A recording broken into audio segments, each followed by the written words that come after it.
भारत समझता है कि this is a right time to isolate Pakistan. Bharat समझता है this is a right time कि आप पाकिस्तान को जो है ना वो एक लड़ो मत, लेकिन उनके लिए मिसाइल जो हैं उनको सोल्यूशन भी ना दो। पहली बात तो ये चीमा साहब कि इंडिया ने पाकिस्तान को आइसोलेट नहीं करा, पाकिस्तान ने खुद को आइसोलेट करा, इंडिया ने उसका फायदा उठाया। जय हिंद दोस्तों, नमस्कार। आपका स्वागत है आपके हमारे चैनल सरवा डायलॉग्स में। दोस्तों, पाकिस्तान के यूट्यूबर है कमर चीमा, वो भारत पे इल्ज़ाम लगा रहे थे कि भारत नहीं चाहता कि पाकिस्तान से संबंध अच्छे हो और मोदी नहीं चाहते कि वह पाकिस्तान आगे बढ़े, और भारत ने पाकिस्तान को आइसोलेट कर दिया है पूरी दुनिया में।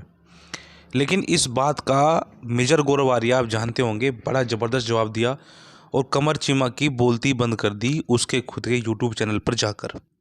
बता दिया कि मोदी क्या चीज़ है और मोदी की एक आवाज़ पे क्या हो सकता है और 2024 में कौन आ रहे हैं और मोदी क्या है, मोदी कहाँ से आए हैं, क्या चीज़ है मोदी, ये बता दिया मेजर गौरव आर्य ने कमर चीमा को।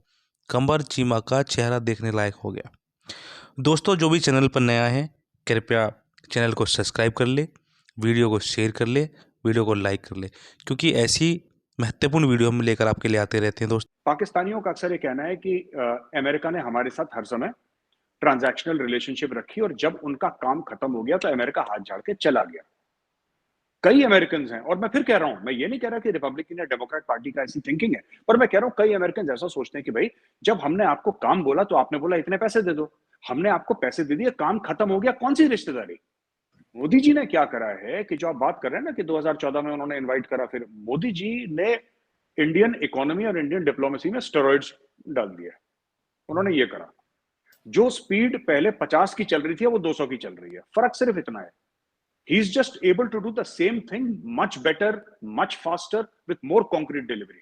और कुछ इनोवेशन भी है, कुछ प्लानिंग भी है, जैसे उज्ज्वला योजना है या फिर स्किल इंडिया है, ये काफी सारी चीजें भारत के लिए लाए। अब मैं आता हूं आपके उस क्वेश्चन पे, जब आपने बोला कि साहब एक बार वो आ गए तो उन्होंने बोला कि पाकिस्तान को हम आइसोलेट। देखिए मैं आपको बताता हूं, जब इमरान खान ने बोला ना कि हम पाकिस्तान भारत से तब तक बात नहीं करेगा जब तक 370-35 से भारत वापस नहीं लेता, और एक बार ने कई बार कमेंट करा, और फिर वही शहबाज शरीफ साहब की कैबिनेट ने भी यही बात बोली कि हम बात नहीं करेंगे। इंडिया में काफी लोग हैं जो इससे बड़े खुश हो गए, क्योंकि इंडिया में एक खास तबका है जो कि बड़ा पावरफुल है, जो चाहता है कि ये चले, आप मत बात करें। और जो तारड़ साहब ने बात बोली, तारड़ साहब ने गलत बात नहीं बोली, he was right on the button. बात यही है जो तारड़ साहब कह रहे हैं, what he said was absolutely correct. यहां पे लोग ऐसे कई सारे हैं जो कहते हैं कि ठीक है, हम 100 साल तक 370-35 से नहीं हटाएंगे, आप 100 साल तक बात मत करो, बिकॉज कहीं ना कहीं इंडिया फील्स की what can Pakistan bring to the table. जो हम कहते हैं ना कि मोदी जी गए थे नवाज शरीफ साहब के वहां, उनके उनके किसी की लड़की की शादी थी उनके घर पे, और वो गए थे लोग, it's not a question of शादी। Modi ji is from RSS.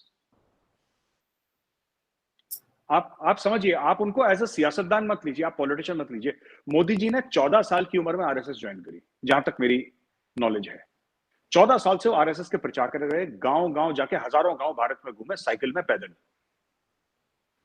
जो बंदे की ग्रूमिंग ही आरएसएस में हुई है, वो कहता है कि मैं सारा प्रोटोकॉल छोड़ के पाकिस्तान जा रहा हूं। आप ये समझ लीजिए उन्होंने कितनी अपनी जो पॉलिटिकल इक्विटी है उन्होंने टेबल पर रखी होगी। आपको पता है, यही चीज करने के लिए अडवाणी जी बर्बाद हो गए थे। जब उन्होंने मीनार पाकिस्तान में जो किताब में लिखा था, यहां पे अडवाणी जी का करियर लगभग खत्म हो गया, उनका जीना हराम कर दिया था लोगों ने इंडिया में।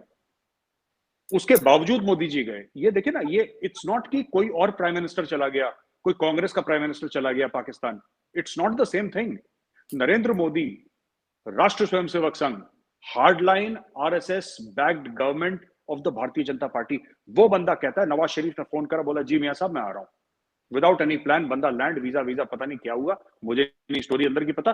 बंदा पहुंच गया घर पे, एंड ही सेड, उनके माँ जी के पैर वैर छुए, उनको जो भी गिफ्ट विफ्ट देनी थी दी, वहां से हाथ जोड़े, वापस आ गए। He has put his entire career on the table for good relations with Pakistan. It is not a simple visit, Cheema साहब, इसको सिंपल विजिट मत लीजिएगा, इसमें बहुत कुछ। आप ये समझ लीजिए कि अगर कोई, मैं आपको एक एग्जांपल देता हूं पाकिस्तान का, आपका कोई हार्डलाइन मुस्लिम लीडर है रिलीजियस पार्टी का, जो कि थंपिंग मेजोरिटी से आ जाता है, जिस पर लोग अंधा विश्वास करते हैं, ठीक है, और एक दिन उसको नफ्ताली बेनेट कॉल करता है और कहता है कि जी आप आ जाओ, चाय पीनी है, तेल अवीव आ जाओ। और वो कहता है ठीक है भाई, तूने बुलाया, मैं आ गया। आप समझ लो पाकिस्तान में आग लग जानी है। But he did that. और उनको जब उड़ी हुआ तो उनको ऐसा लगा कि मेरे साथ गलत हो गया personally. He took it, Modi ji took it as a personal affront कि मेरे दोस्त ने मेरे साथ गलत कर दिया। ये बात पीछे क्या रही, एजेंसीज ने करा, नॉन स्टेट एक्टर्स ने करा। मैं ये नहीं कह रहा कि नवाज शरीफ साहब ने खुद बोला कि जी आप जाओ अटैक, मैं ये नहीं कह रहा। नवाज शरीफ साहब को पता भी नहीं होगा, क्योंकि ये जो काम होते हैं खुफिया होते हैं।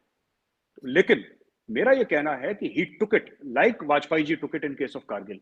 उन्होंने बोला मियां साहब मैं आ रहा हूं, वो देवानंद जी भी गए गाड़ी में, सब लोग गए, वाघा से अटारी से गए वहां पे, और मीनार पाकिस्तान गए। क्यों गए मीनार पाकिस्तान चीमा साहब? क्योंकि उनके दिल में यह था कि पाकिस्तानियों की एक शिकायत है कि भारत ने हमें तस्लीम नहीं करा। भारत नहीं चाहता अखंड भारत में, भारत स्वॉलो करना चाहता है Pakistan. He went to Minar Pakistan, he said मैं मीनार पाकिस्तान आऊंगा, मैं कहीं और जाऊं ना जाऊं, I will go to Minar Pakistan. मैं as prime minister of India यहां पे खड़े होकर पाकिस्तानी आवाम को बताता हूं कि भारत तस्लीम करता है, आप सॉवरेन कंट्री हो, हम आपकी रिस्पेक्ट करते हैं। मैं मीनार पाकिस्तान में खड़ा होकर ये बात बोलने को तैयार हूं। उसमें कारगिल, देखिए ना, इसके पीछे हिस्ट्री है। और हम लोग अक्सर कहते हैं let's not go back to the history, but these are people. RSS जो संगठन है, it is an ideological force. RSS is 99% ideology. वो आइडियोलॉजिकली बेस्ड ऑर्गेनाइजेशंस जो होती हैं, they think in terms of history. उनका ये बर्डन कह लीजिए, उनकी थिंकिंग कह लीजिए, आइडियोलॉजी कह लीजिए, जो भी कह लीजिए। तो चीमा साहब, ये ओवरऑल मैं आपको इन शॉर्ट में कंक्लूजन में ये बताना चाहता हूँ चीमा साहब कि of course things should improve. कोई ये बोले कि चीजें ठीक नहीं होनी चाहिए, गलत है। और हर चीज में चीजें इंप्रूव होनी चाहिए, लेकिन कौन इसका स्टेप लेगा? दोबारा पीएम मोदी, क्योंकि 2024 में पीएम मोदी ने आना ही आना है।